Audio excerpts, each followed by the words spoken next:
So I've been meaning to get back to this for a very long time now, and I know that I've teased a lot of you guys for a very long time that I would come back, record, make some podcasts, videos, and all that good stuff because, to be honest, this is kind of how this all started off.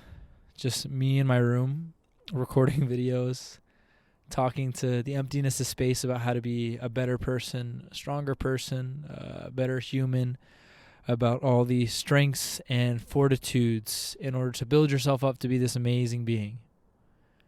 And over the past 2 or 3 years, I'd say probably 2 years, it almost seems like everything that I had done to build myself up came crashing down. And I don't mean that in a light way.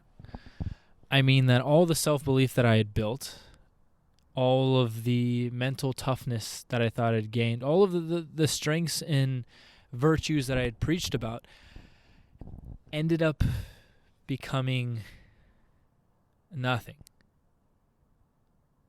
And I think the biggest reason why it's taken me so long to come in front of the camera and talk about that is simply because there's been this idea that I've created for myself, and I think that other people have created about me.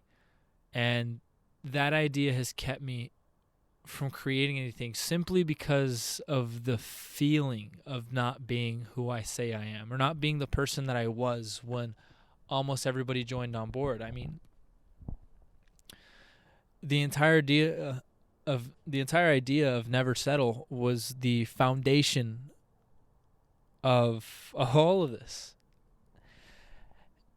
And now there's points where I just look up and I think, is Never Settle the movement, or is Never Settle the ideology that I'm still completely entranced by? And I don't think it is. But I think it's because it's not so much the wording per se, but I think it's just the evolution of it. I think that Never Settle is exactly what it needed to be at the time that I needed it to be. And it was cool because I got to sell some t-shirts and watch some people really grow into the idea. And I think the idea still very much stands. There are points in my life where I need that never settle mentality of get up, get after it, and go. But there's an evolution and a lot of humility that's come in place.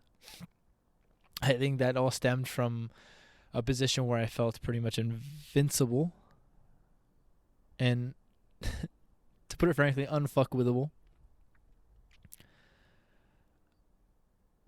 But now I look into my life and also see how fragile of a person that I am. And I know this is the first episode in a long time. And for some people, this is the first episode that you'd ever hear from me. And it's funny to hear the contrast. But what I need you, the listener, to understand, or the viewer, is that I am going to repeat a process of when I first started this, of saying that this isn't me talking to you directly, although it may come off that way, and that's probably the best way that I can go about it, is that this is me having an open dialogue with my own thoughts. That's kind of the point of this show. And if I can entertain some of you for a few minutes a day, whether you're in your car ride, your workout, whatever it is, for the equal amount of time that you spend listening to me, I want you to spend the equal amount of time in total silence. Because if there's a lesson that I've learned over the past handful of years through this transition, should I say, or this evolutionary phase, is the things that we desire are the same things that we should keep tamed. Think about it like this. The way that we complicate life is almost in the same way for everybody. They're things that we desire. And things that we desire are almost always things that we have to have. So it makes it difficult to not want them. Think about it. We all want to eat. We all want to sleep. We all want to, have sex. This isn't going to be a PG whatever. I'm going to say probably some interesting shit on here. And I'm going to curse because that's just the nature of who I am. And we all want to aspire to dream. There are constants in life throughout all of existence that we've all had and which we've always sought after. And I invite you to embrace those desires. But at the same time, if you can do your absolute best to control them in a healthy manner or a manner that works with you to grow you as a person, there's endless bounties that come with that. And I think that's something for a long time that I might not have understood. I definitely took it for granted, especially food. As somebody that was naturally skinny their entire life, naturally thin, never had to worry about it, food was never the top of my mind. Food, nutrition, who cared? I felt good, I moved fast, I lifted strong for my physique. But it's a symptom of gluttony. And borderline an eating disorder of binge eating constantly. But also the mentality of being like, just work your fucking ass off and you can eat whatever you want is a short-term way of thinking. And it's something that I'm relatively growing out of. Somebody that's coached people to do their nutrition. Somebody that's shown people how to eat right, explained how to eat right. But I haven't exactly been an advocate. Same thing with fitness. I think there's the ebbs and flows of life, and I have my ebbs and flows with consistency in fitness. I have my ebbs and flows with consistency of almost anything. I've always explained myself somebody that is consistently inconsistent, and I got that phrase from Nick Bear. Go check him out, BPN. I will always do my best to shout everybody out that I get stuff from, or the little tidbits I get. But what I need you guys to understand is that I am not a person to follow. I am not a person who you should look at and be like, I want to be just like him. Because that's not the aspiration that I have for anybody. Not a single person on this planet, not a single person beyond.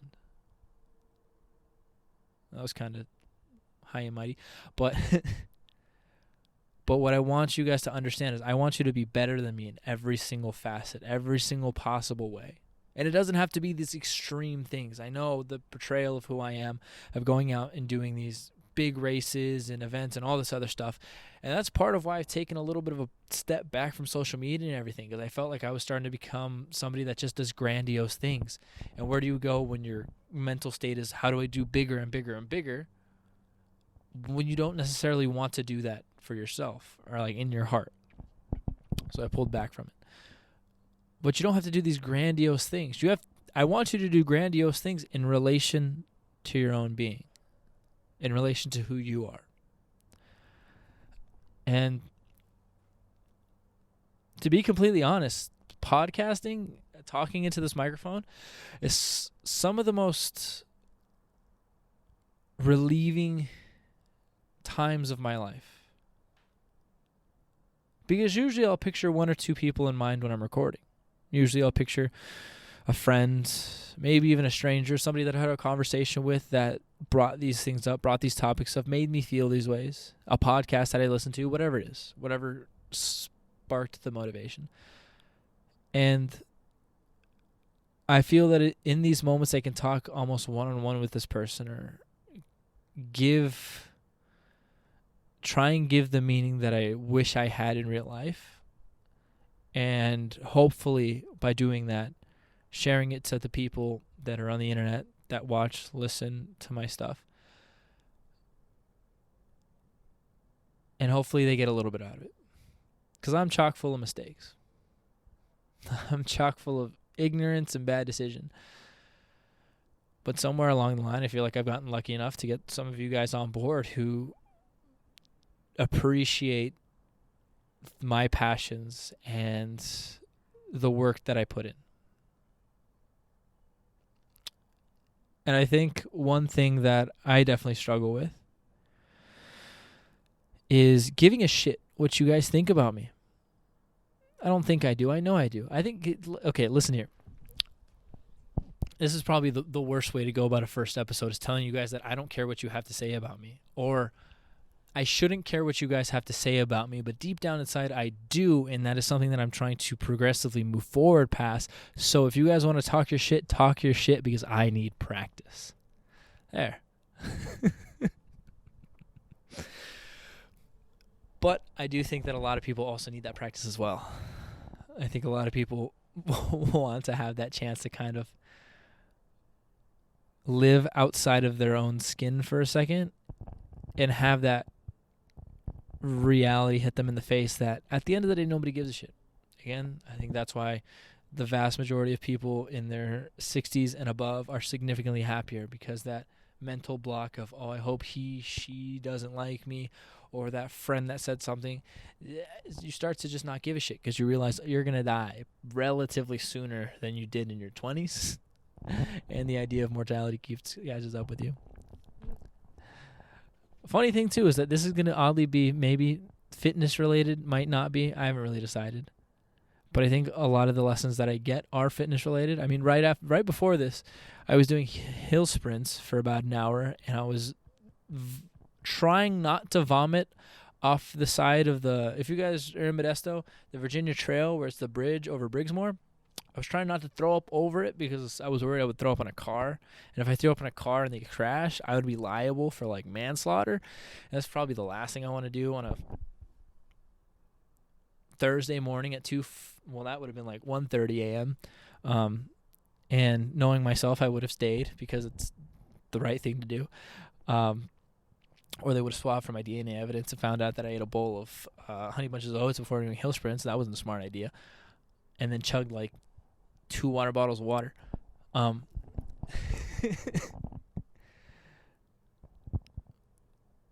don't even know where I was going with that. But I think that's just to say that, listen, this is the first episode.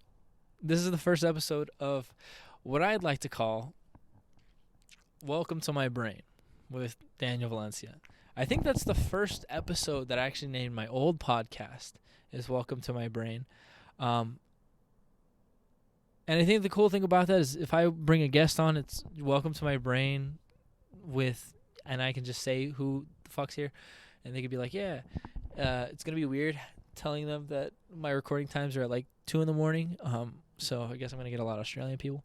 But I don't want these to be really big things. I don't want them to be long, extravagant podcasts. Some episodes might, because some shit does happen where I feel like talking for an hour. But most of them are going to be 15, 20, 30 minutes, mostly because that's how long my camera can record. And I'm honestly a little too lazy to record again, and to go through the process of editing it because it's kind of a bitch. But the one thing that I'm not going to do to you guys is bullshit. I have a race coming up in 11 weeks now, and I'm fucking terrified because I feel so underprepared. But there's also part of me that gets really excited about that feeling, of feeling like I'm an underdog in my own story, which I think is a coping mechanism for just being undisciplined and lazy.